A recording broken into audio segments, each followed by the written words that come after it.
Reiniciando as atividades programadas para essa tarde, convidamos a senhora Clélia Baceto para ministrar a palestra com o tema Vidros de Segurança e Vidros Resistentes ao Fogo. Eu vou conversar um pouquinho com vocês a respeito de vidros de segurança, né? Aplicação dos vidros e também algumas características dos vidros resistentes a fogo. Está vindo uma nova norma por aí, a gente vai dar alguns detalhes, ok? Falando um pouquinho da Abravidro, a Abravidro é uma associação que congrega os processadores de vidros no Brasil inteiro, né? Aqueles que laminam e processam os vidros, laminam, temperam, cortam, distribuem. A associação foi fundada em 1990 e ela é sede do CB37, que é o Comitê Brasileiro de Vidros Planos, o comitê da ABRNT que faz as normas e revisa as normas referentes a vidros planos aplicados na construção civil, na indústria automotiva e também na indústria moveleira. A Abividro, que é uma associação muito parceira, é a associação que congrega os fabricantes de vidro, né, que também é parceira nossa nesse trabalho junto às corporações de bombeiros de todo o Brasil. No caso aqui, o nosso objetivo, né, desse trabalho que a gente tem realizado desde 2009 é buscar uma parceria, né, de colaboração junto com o Corpo de Bombeiros no sentido de prevenção de acidentes. No sentido assim, por quê? Existem muitos projetos, né, que vocês, enquanto técnicos, analisam e também avaliam, né, fazem avaliações nos prediais para fornecer o ABITS e tudo mais das edificações. E o nosso intuito é verificar, assim, fazer uma parceria com vocês para analisar esses projetos, que na análise e nas vistorias sejam verificadas vidros que estão aplicados incorretamente, principalmente em áreas externas ou áreas de circulação de várias pessoas. E então a nossa ideia é dar um pouquinho de informação a respeito da importância da aplicação correta do vidro, para que vocês também, quando percebam alguma aplicação incorreta, façam não deem o ABITS, né? Não liberem a norma ou peçam para mudar os vidros, se for o caso, para poder ter segurança, porque é uma questão de prevenção de acidentes mesmo, né? A questão de aplicação incorreta dos vidros pode acarretar em acidentes, muitas vezes até fatais. Nós já realizamos essa visita e essa parceria em 17 estados do Brasil, né? Inclusive, a 7199, que é a norma que fala da aplicação do vidro, já está, né? As normas daqui de Santa Catarina são um dos estados que já contemplam, né, a 7199 na avaliação dos vidros, como uma referência na avaliação dos vidros nas edificações.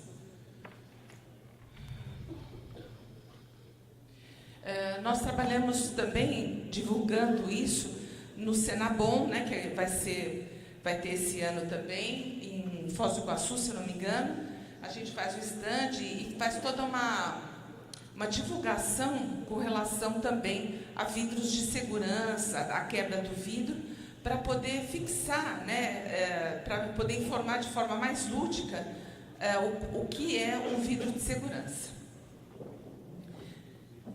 Bom, o início é isso aí. O que é um vidro de segurança? O que difere um vidro comum para um vidro de segurança?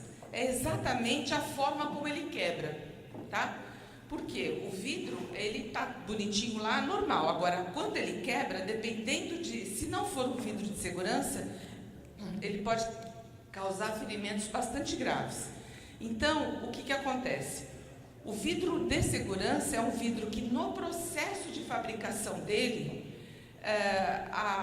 tanto ou temperado ou laminado, ele vai reduzir os riscos de ferimentos graves quando ele for quebrado, né? Então, isso é o que caracteriza um vidro de segurança. São considerados vidros de segurança o vidro laminado, o o vidro temperado e o vidro aramado. Vou falar um pouquinho de cada um deles. O vidro laminado é um vidro, aliás, são duas ou mais lâminas de vidro unidas por um interlayer, que pode ser PVB, pode ser resina, pode ser EVA, que quando ele quebra, os fragmentos do vidro, né, eles aderem a essa camada interna, chamada interlayer, e por isso eles não soltam, né? Então, o que vai são alguns caquinhos de vidro só, mas o grosso do vidro que é quebrado fica aderido a essa camada intermediária. Portanto, se alguém se chocar contra o vidro e quebrar, os ferimentos vão ser bem leves. Outro ponto importante é que, quando ele quebra, mesmo quebrado, o vidro permanece no caixilho, o vão permanece fechado. Isso determina que algumas utilizações de vidro, por exemplo, guarda-corpos, só pode ser utilizado o vidro laminado ou o vidro aramado, por causa dessa característica. Nesse caso, vidros, guarda-corpos, por exemplo, de vidro temperado, eles não devem ser instalados de forma nenhuma, não podem ser instalados, porque o vidro quebra, o vão fica aberto e a pessoa pode ser projetada para fora do edifício. Portanto, é essa característica do vidro laminado que dá essa questão da segurança para o vidro. A gente vai ver um ensaio. Aqui é um ensaio, por exemplo, do vidro, da forma de quebra do vidro. Aqui a gente vê um vidro laminado. Olha, os fragmentos ficam aderidos à camada do vidro e a coisa não ultrapassa.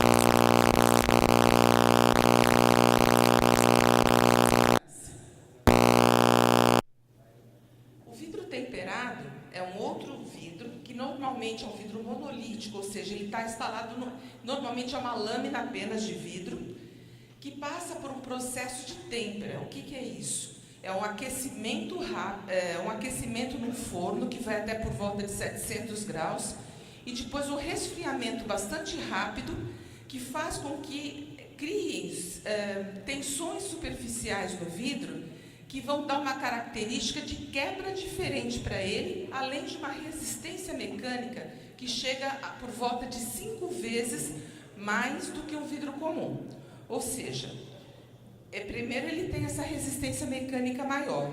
Se algum impacto, a probabilidade de quebra é muito menor do que a de um vidro comum. E, por outro lado, quando ele quebra, se ele quebrar, ele vai quebrar em pequenos fragmentos, que são muito menos cortantes, que causam ferimentos mais leves e bem menos graves do que de um vidro comum. A gente vai ver um vídeo sobre a quebra. Aqui está vendo? O vidro comum, ele quebra em lascas muito grandes, que causam ferimentos muito graves. Agora, o vidro comum, o vidro temperado, olha, ele tem uma resistência bem maior ao impacto, né? E quando ele vai quebrar, ele quebra em fragmentos bem pequenos. E aí, os riscos de ferimentos são bem menores. Por isso é que ele também é considerado um vidro de segurança. Uma característica fundamental do vidro temperado também, que vocês devem buscar, por exemplo, para avaliar se foi instalado um vidro temperado ou não, é a marcação. Todo vidro temperado tem que constar ou nas bordas do vidro ou na espessura do vidro o nome do fabricante, de quem temperou aquele vidro. E isso também designa, né, que ele é um vidro temperado. Portanto, é uma forma também de reconhecer um vidro temperado. O vidro aramado, ele é um vidro normalmente impresso, que na massa do vidro entra uma malha de arame. Essa malha de arame é fundida no vidro, e quando ele quebra, ele tem a mesma característica do vidro laminado. Os fragmentos ficam presos a essa lâmina de arame, né? Que também dá essa característica de segurança, ou seja, os fragmentos não vão estar grudados nessa malha e vão causar menos ferimentos para quem estiver em contato com esse vidro quebrado. Aqui é um desenho, né, de como é a fragmentação dos 3 vidros que eu citei. Agora, o que é importante, a gente falou um pouquinho dos vidros de segurança, mas existe uma norma que é fundamental, que, como eu já citei, ela já está nas INs do Corpo de Bombeiros aqui de Santa Catarina, que fala sobre a aplicação correta do vidro na construção civil. Então, ela estabelece o vidro adequado para cada vão a ser fechado. No caso, por exemplo, aqui de guarda-corpos, como eu já citei, os vidros que são possíveis de instalar, né, em guarda-corpos são os vidros laminados e os vidros aramados. Por causa da questão que eu falei, que os vidros permanecem, ele permanece íntegro, apesar de quebrado, mas o vidro permanece na esquadria e não dá a chance de ser alguém projetado para fora do edifício. Portanto, são esses 2 vidros que são permitidos. Aqui é um exemplo de aplicação errada, porque são vidros temperados, instalados num guarda-corpo. Imaginem alguém se chocando contra esse vidro, o vidro fragmenta em pequenos pedaços e aí o vão fica aberto, a pessoa vai cair, né, da altura que tiver. Aqui é um exemplo que não adianta só o vidro correto numa instalação. Diego, você pode repetir essa apresentação? Porque assim, o que acontece aqui? O vidro está correto, é um vidro laminado de 8 milímetros, só que, como ele faz parte de um conjunto, é fundamental que o sistema seja feito adequado, não só a questão do vidro adequado, mas o caixilho adequado e também a fixação correta desse vidro, porque nesse caso aqui, apesar de ser um vidro laminado, ele foi fixado apenas nas laterais. Quando o vidro recebeu o impacto, ele fletiu e aí ele saiu, né? Ele não foi fixado corretamente, ele se desprendeu do caixilho e com o impacto ele caiu, ou seja, ele não cumpriu a função adequada de um guarda-corpo, que é proteger o corpo da queda. A gente vai ver agora um exemplo do mesmo vidro, só que ele foi fixado em 4 lados. Vocês viram? Você repete, por favor, Diego. O vidro foi... É o mesmo tipo de vidro, um laminado de 8 milímetros, só que no caso aqui, ele foi fixado nos 4 lados. E aí ele cumpriu exatamente a função. Ou seja, o vidro foi quebrado, mas ele está conservando o vão íntegro. A pessoa efetivamente não vai cair, né? Mesmo se chocando contra o vidro. Agora a gente vai falar de um acidente que aconteceu aqui no balneário de Camboriú, de um guarda-corpo que também caiu, né? A gente vai ver um exemplo agora. Pode rodar, por favor, Diego. Vocês prestem atenção aqui, olha, aqui está o guarda-corpo. Estava um dia de muito vento, né? Então, o que aconteceu? Em função da fixação desse guarda-corpo não estar adequada, a gente vai ver esse acidente acontecer. Olha lá. Toda aquela parte de vidro aqui, né, do guarda-corpo, caiu. Tá, tudo bem. Vocês imaginem a segunda parte do caso que eu vou mostrar para vocês agora. Pode rodar. Olha o que aconteceu em função da queda do coisa. Por um triz, né?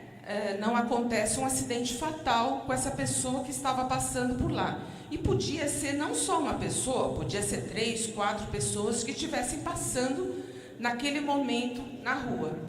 E, com certeza, em função do tamanho do vidro e da velocidade que isso caiu, seria um acidente fatal. Daí, assim, outra coisa fundamental, é importante o sistema como um todo, não só o vidro, não só a fixação, mas também a ancoragem correta desse sistema ao local onde ele está instalado. O Brasil ele é dividido em 5 regiões de pressão de vento, né? E a região sul é uma das mais, onde o vento é mais, onde tem mais pressão de vento, né? Então, portanto, os sistemas aqui, eles devem ter uma preocupação adicional com relação a a pressão de vento.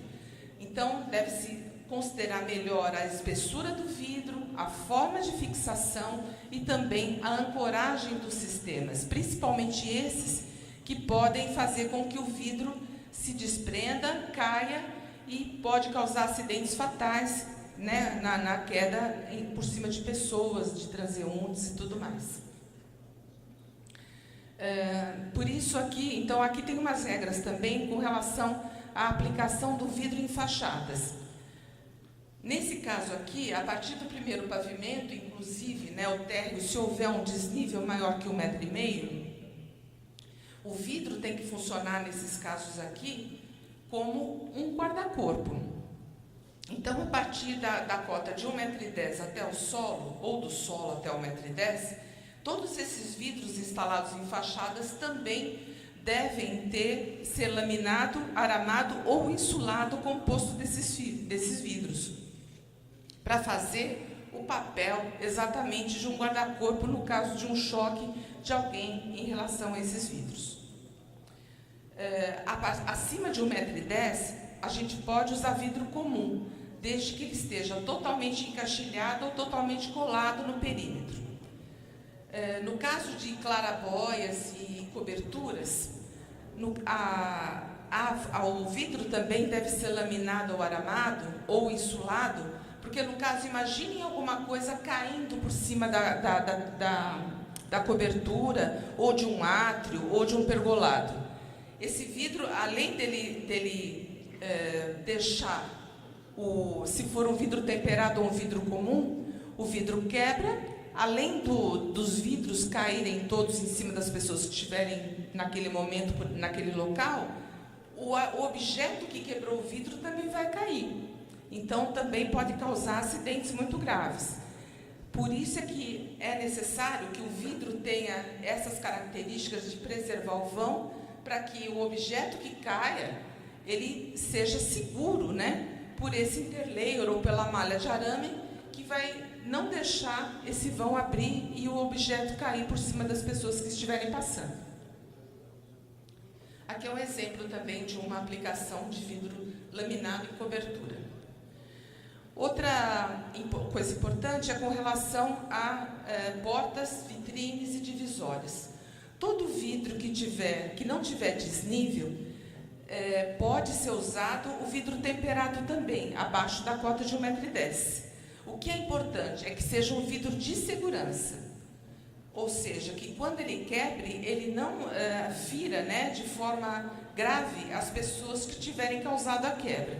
Então, sempre abaixo da cota de 1,10 m, né, nesses casos, é muito importante utilizar o vidro de segurança.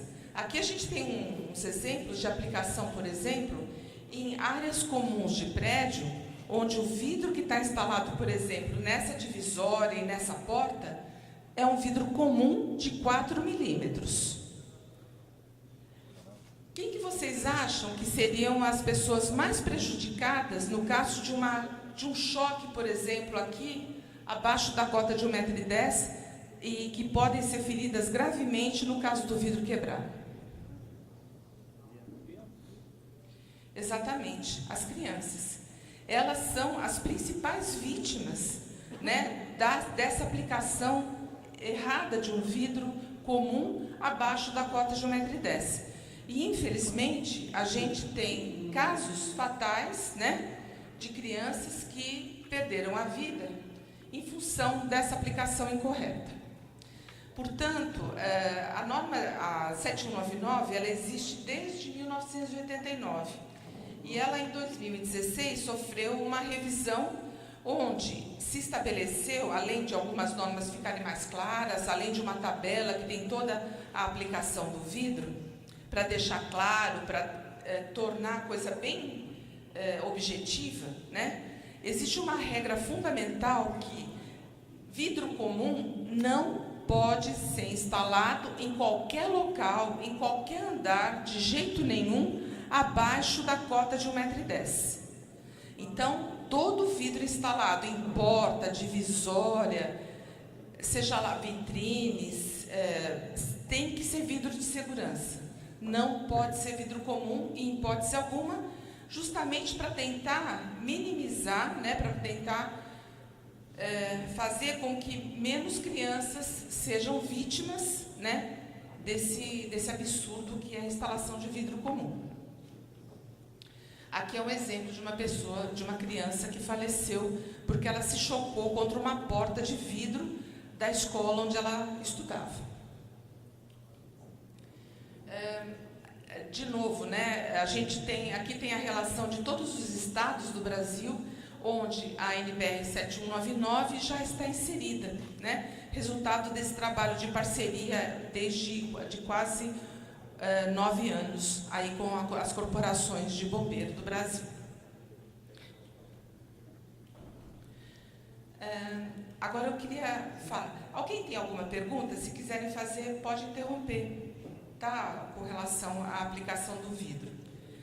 Eu vou iniciar agora a falar um pouquinho de vidro resistente a fogo.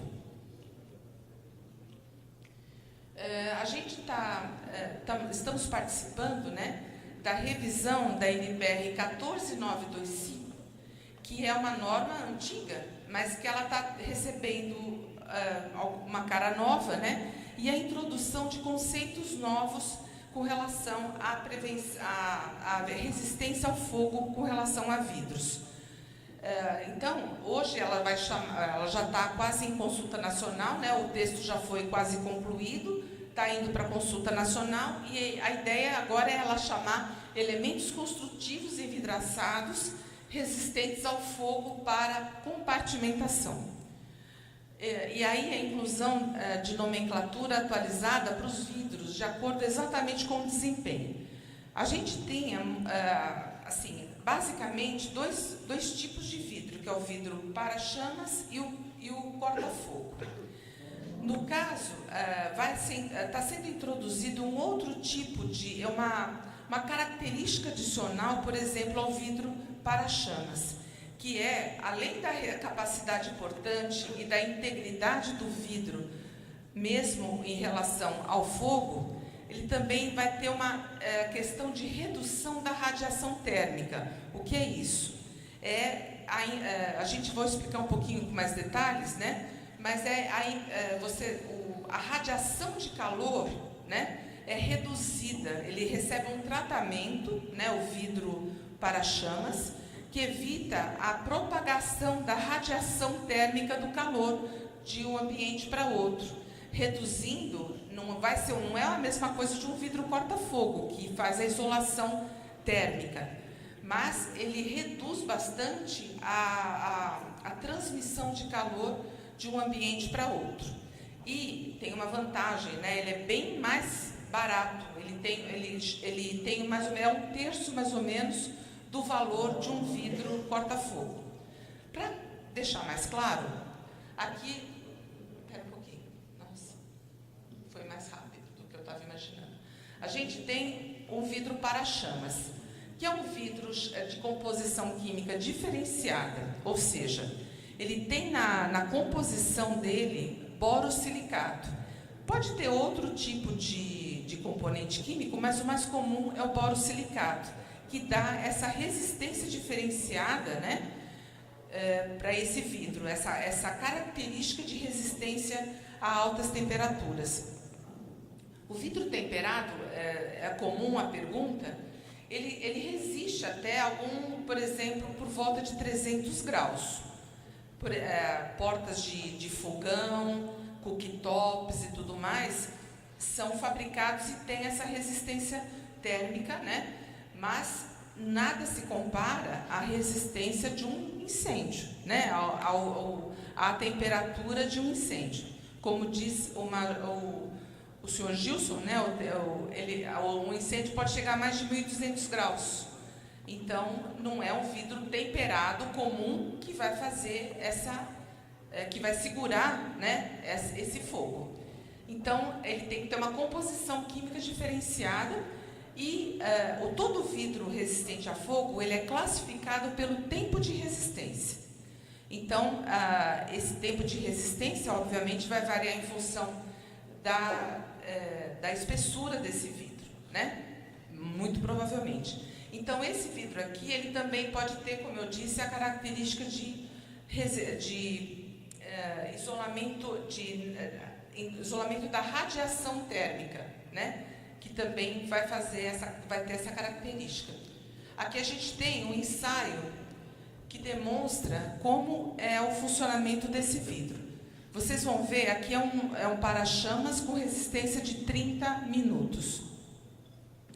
Vocês vão perceber que o vidro aqui é um vidro comum, tá? Aqui é um vidro que, só para ter a diferença. E vocês vão ver que, por exemplo, ele vai deformar, mas ele vai manter o isolamento. Ele vai impedir que as chamas e os gases tóxicos passem para um outro ambiente, tá? E aqui agora, vocês estão vendo que o cara está chegando todo paramentado, né, para resistir ao calor, porque ele passa muito calor de um ambiente para outro. Agora, o vidro corta-fogo, ele tem o diferencial, né?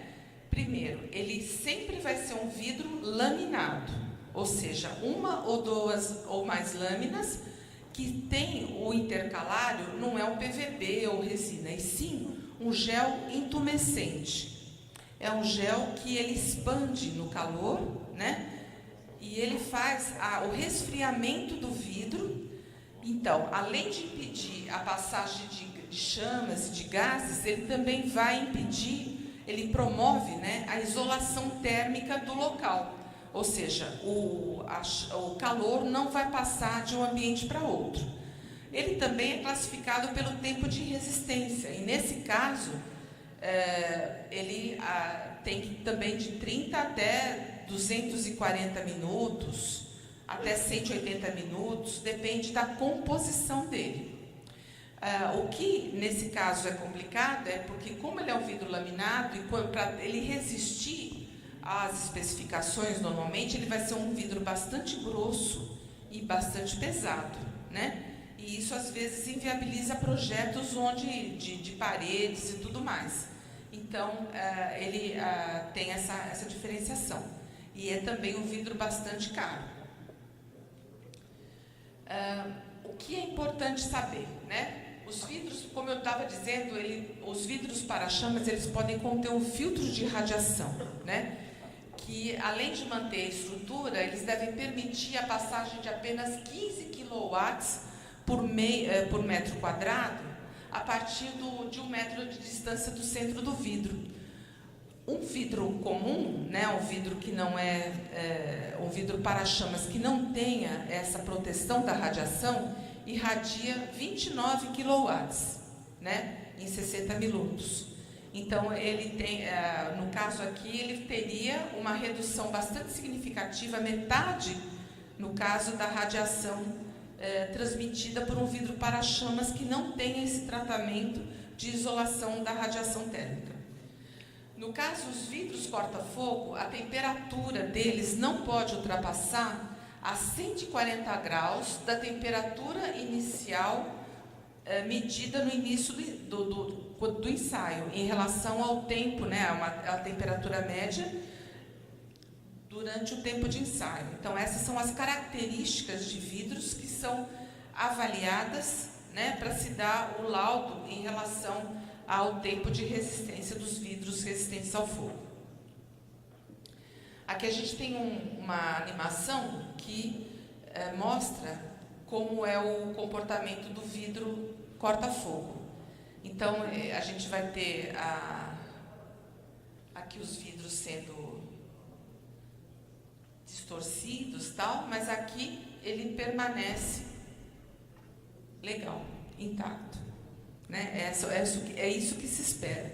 A gente tem aqui também um ensaio, que vocês vão perceber que o gel intumescente, ele vai ficar, além dele expandir, ele vai ficar translúcido, ele fica opaco, na verdade. Então, essa é uma característica dele. Quando o vidro corta-fogo ele é submetido a altas temperaturas, a tendência dele é ficar, esse gel expande e ele fica opaco. Isso é até uma forma de ajudar os bombeiros a identificar, por exemplo, esses vidros são usados em visores de piscina, visores de porta corta-fogo. Olha aqui como fica o vidro, tá vendo? Ele fica opaco. Isso quer dizer que o vidro está sendo submetido a uma altura muito grande de temperatura, temperaturas altíssimas. Se alguém tiver para entrar num ambiente onde esse visor estiver opaco, não entre, porque isso significa que não tem jeito, que a temperatura lá está é uma temperatura que não dá para resistir. Por isso, é um indício, né, de que para proteger o bombeiro no caso de um combate ao fogo. Se o vidro ainda estiver translúcido, né, se você tiver transparente, ainda a temperatura não atingiu as temperaturas altíssimas. Então, ainda dá para combater, ele vai ter uma visão, né, de como estão as coisas lá dentro. Só que não basta, né, como eu sempre falo, o vidro é sempre um componente de um sistema, ele faz parte do sistema.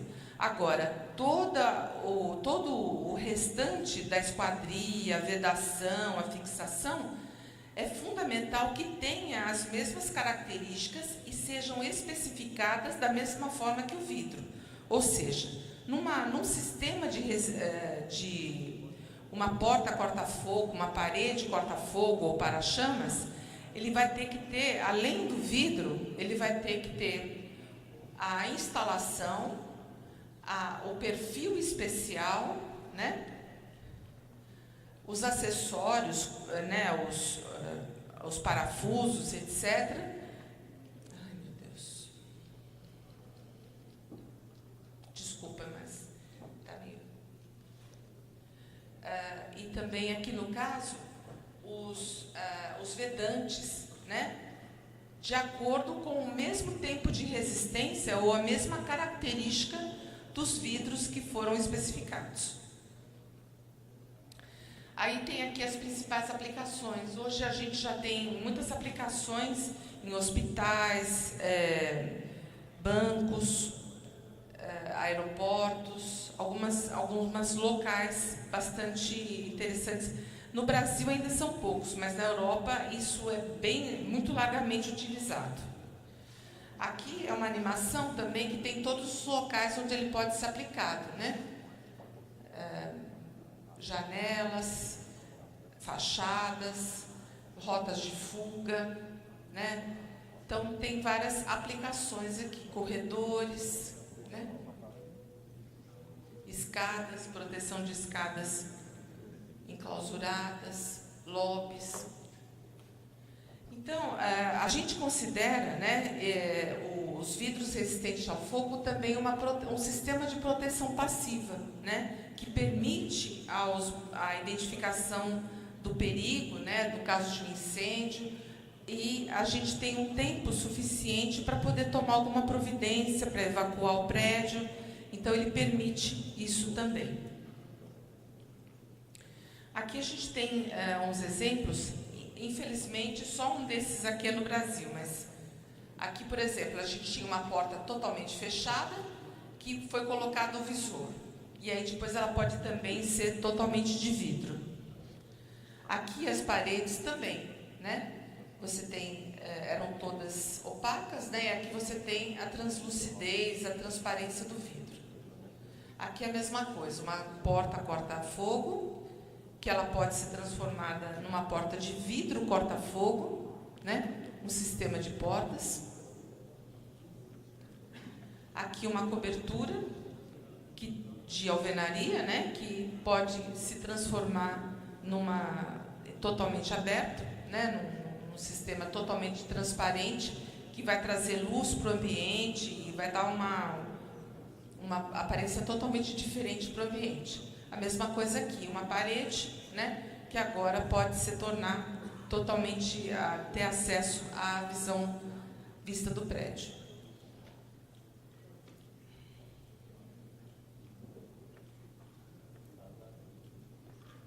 Aqui é a mesma coisa. Aí ele é aberto, né, só apressado. Aqui é no Brasil. É um laboratório, né, que houve essa possibilidade de transformar. Ele era assim, né, um vão fechado, e foi aberto. Aqui também. É bem diferente, né, quando você pode usar o vidro. Aqui, então, eu dei vários exemplos de como o vidro, corretamente utilizado, aplicado, pode ser um aliado muito grande dos bombeiros no combate, né, ao fogo e também, principalmente, na prevenção de acidentes.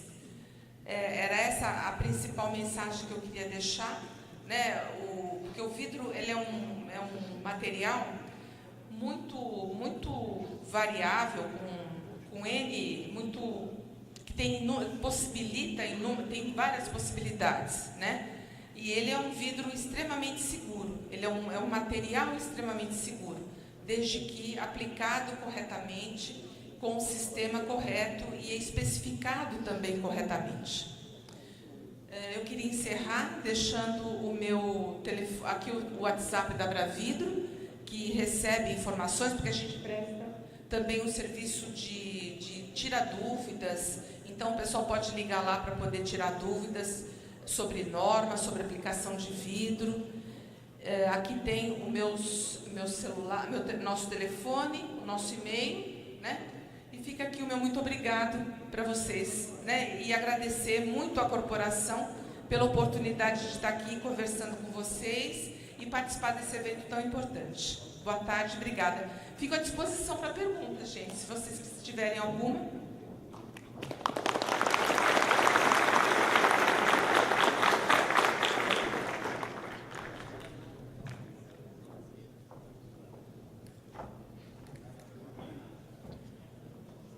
Alguns senhores, algum questionamento para a senhora Clélia?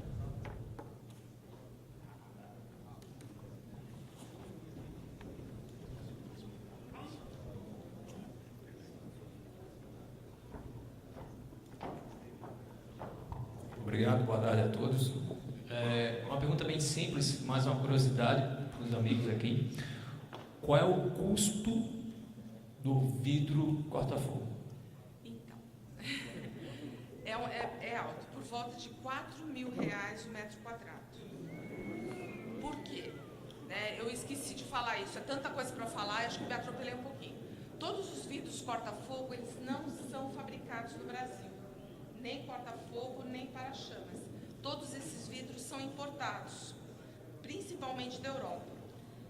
E como é um vidro de altíssimo valor agregado, junta taxas, junta toda a taxa, né, as taxações alfandegárias de importação desse vidro, e ele fica efetivamente muito caro. Agora, é um vidro que quase que inviabiliza a aplicação se forem grandes vãos, mas ele pode ser muito bem usado em visores de porta corta-fogo e tudo mais, porque ele tem essa possibilidade. Agora, uma opção que está sendo cada vez mais utilizada na Europa, por exemplo, é o RW, né? Aquele que ele mantém a resistência, é um vidro para-chamas, com essa característica de bloquear a radiação, né, de calor de um ambiente para outro. E nesses casos, ele pode ficar até 1/3 do valor de um vidro corta-fogo. Então, torna um pouquinho melhor, né, mais possível, mais viável a aplicação do vidro corta-fogo.